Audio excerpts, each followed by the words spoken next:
perkenalkan, saya Yudina Yohana dari Prodi Sains Informasi. Aku Sofatunida dari Prodi Ilmu Politik. Aku Marsha Naila dari Program Studi Sains Informasi. Nama aku Aziza Nur Hidayah dari Prodi Sains Informasi. Aku Amanda Rea dari Prodi Ilmu Komunikasi. Aku Nurul Agusari dari Ilmu Politik.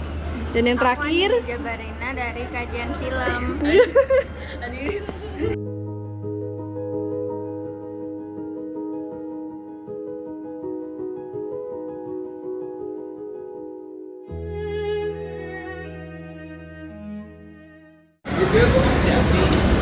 Tahukah kalian bahwa Indonesia menjadi salah satu penyumbang sampah plastik terbanyak di dunia, dan sampah plastik ini dapat menyumbat saluran air hingga menyebabkan banjir.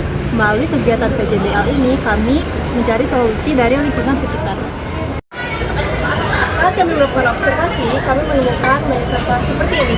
Lihat, sampah-sampah seperti ini itu menumpuk dan juga akan menghambat aliran air. Salah satu langkah awal adalah kita melakukan edukasi dan kebiasaan. Jika kita mulai memilah sampah dari rumah atau sekolah, kita bisa mengurangi terjadinya penyumbatan saluran air. Selain itu juga kita bisa mengubah sampah plastik menjadi barang yang berguna. Sebagai tindak lanjut, kelompok kami membuat kerajinan tangan. Kelompok kami mengumpulkan botol plastik, mencucinya, lalu menjadikannya dengan jas dan gantungan putih. Kelompok kami juga memasang poster 3R agar teman-teman dapat memilah sampah dengan bijak.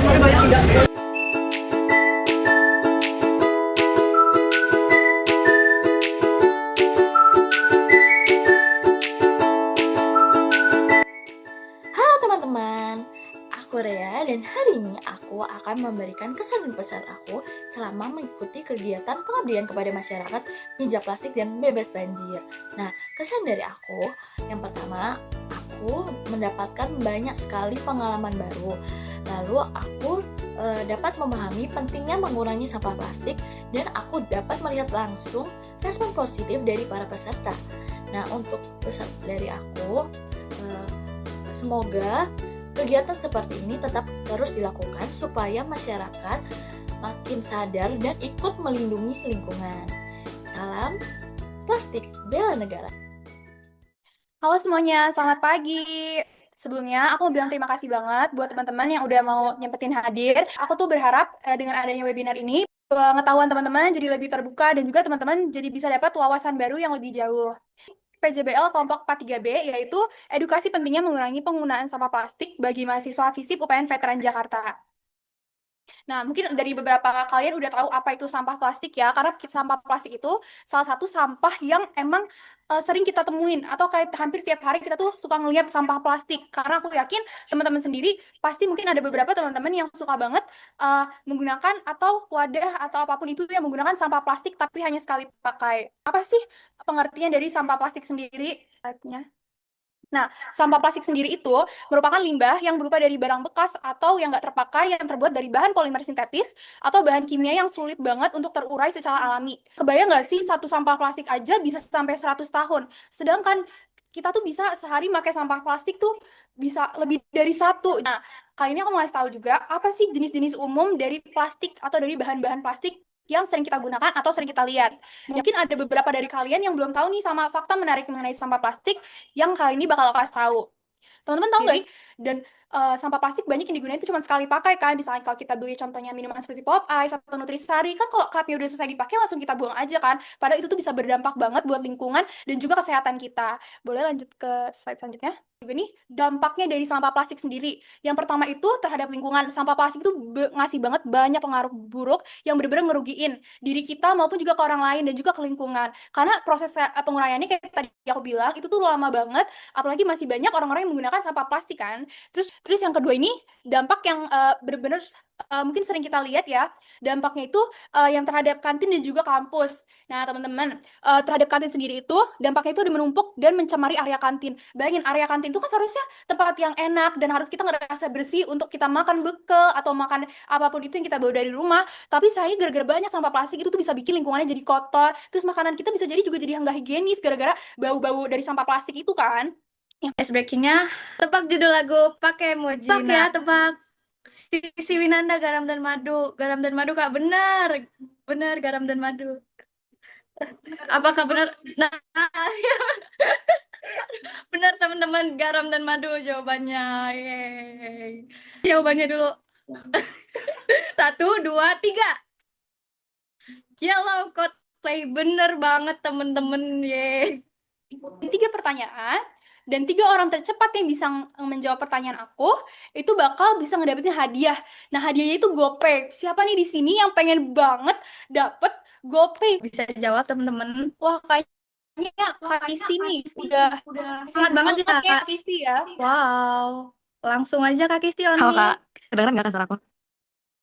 Oh ya, aku mau jawab pertanyaan mengapa sampah plastik dapat menurunkan kualitas lingkungan belajar di kampus. Kalau misalnya bisa dilihat dari kantin aja, kan aku sehari-hari ke kantin kan Kak. Nah itu kan di apa namanya di tempat sampah itu sampah banyak banget numpuk dan itu kelihatan banget kalau misalnya itu sampah-sampah plastik doangan Kak isinya Kak. Jadi tuh kalau misalnya apa namanya apa namanya kualitasnya tuh jadinya tuh kayak dia dapat merusak estetika gitu Kak, terus juga mengganggu kenyamanan. Jujur keganggu Kak aku Kak jujur. Karena sampahnya maksudnya kayak banyak banget nih Kak sampai keluar-keluar dan itu isinya sampah plastik semua Kak. Jadinya tuh kayak merusak estetika terus mengganggu kenyamanan. Terus dia juga bisa menimbulkan masalah kesehatan. Kayak gitu Kak jawaban aku.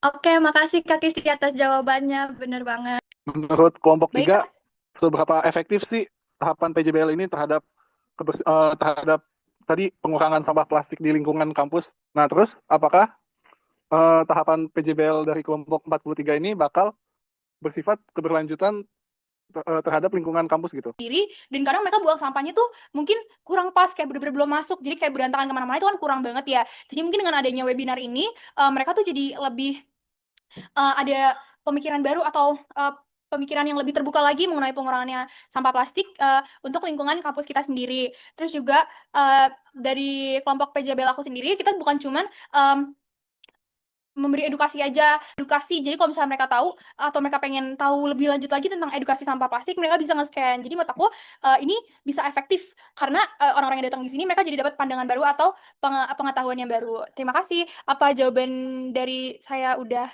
bisa menjawab pertanyaan Kak Nabil? Oh, menjawab Kak. Makasih banyak ya.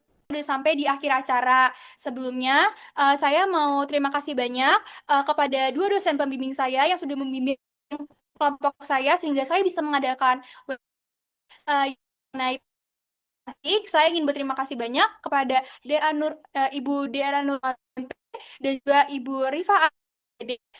Sebelumnya saya ingin bilang terima kasih banyak kepada Ibu karena sudah membimbing kelompok kami dengan sabar dan juga membimbing kelompok kami dengan baik dan juga memberi informasi yang penting untuk keberlanjutan kelompok kami sendiri. Terima kasih banyak Ibu. Lanjut, aku izin tutup ya teman-teman. Demikian rangkaian acara webinar kita pada hari ini. Semoga apa yang disampaikan dapat menambah wawasan kita semua dan menjadi langkah awal dalam menjaga lingkungan kampus kita. Terima kasih atas perhatian dan partisipasinya. Sampai jumpa di kegiatan PLBJ kelompok 43B selanjutnya. Wassalamualaikum warahmatullahi wabarakatuh.